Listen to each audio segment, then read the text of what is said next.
Oh, my back. This seat stinks. The lumbar is broken. We got to fix that.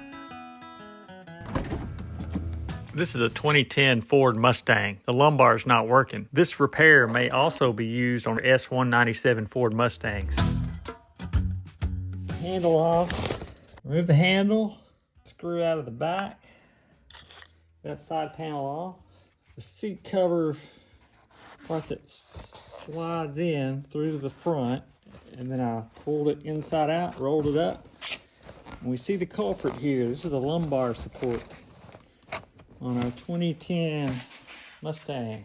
Just wasn't comfortable. The seat had no support. I can pull it back a little more, which is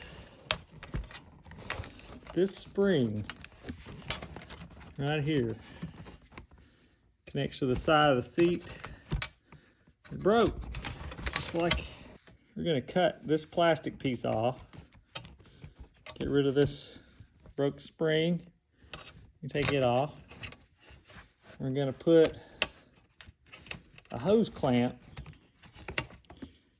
around this part, connected to this part.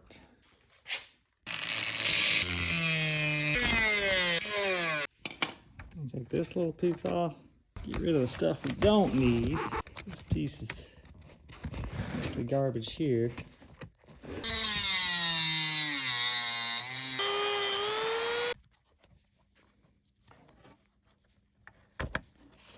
All right, hooks out.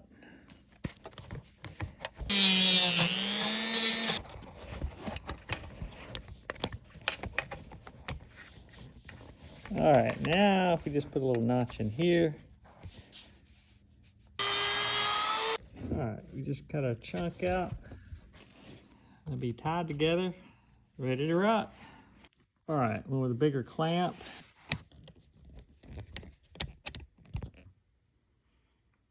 We could cut these off.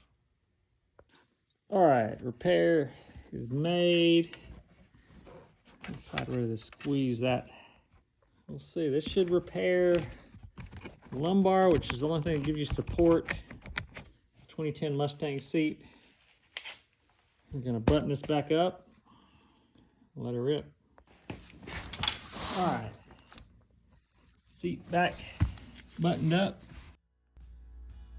Put the seat back in.